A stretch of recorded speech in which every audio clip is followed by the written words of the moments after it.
अजितदादांच्या विमानामध्ये स्फोटकं होती का असा सवाल राष्ट्रवादीचे आमदार अमोल मिटकर यांनी उपस्थित केला आहे। सर्व बेचिराग झाल्यानंतरही अपघाताच्या ठिकाणी स्फोट झाला म्हणून त्या विमानात स्फोटक पदार्थ किंवा जिलेटिन ठेवण्यात आली होती का अशी शंका मिटकर यांनी उपस्थित केली। 16 दिवस उलटूनही ब्लॅक बॉक्सचा डेटा हा अजूनही प्रसिद्ध झालेला नाहीये आणि त्यामुळे डेटा प्रसिद्ध करायला किती दिवस लागतील असा सवाल मिटकरी यांनी उपस्थित केला। किमान सीसीटीव्ही फुटेज तरी प्रसिद्ध करावं अशी विनंतीही त्यांनी केली आहे। चिराग झाल्यानंतर सुद्धा त्यात एक स्फोट होतो आणि गावकरी धावून पुढे पडतात।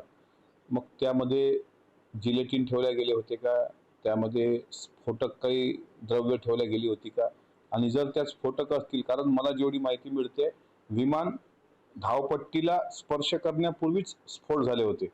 म्हणजे स्पर्श केल्यानंतर जर स्फोट झाले असते, आदळल्यानंतर स्फोट झाले असते तर समजून गेलो असतो आपण विमान अपघात आहे। पण विमान टच होण्याच्या पूर्वी स्फोट झाले म्हणजे स्फोटके ठेवल्या गेली होती का, स्फोटके ठेवल्या गेली होती की स्फोट होता। आणि ज्या कोण्या शहाण्या लोकांना वाटत असेल की हा अपघात आहे तर त्यांनी तसा सिद्ध करून दाखवावा की हा अपघातच आहे, म्हणजे आमच्या शंका दूर होतील।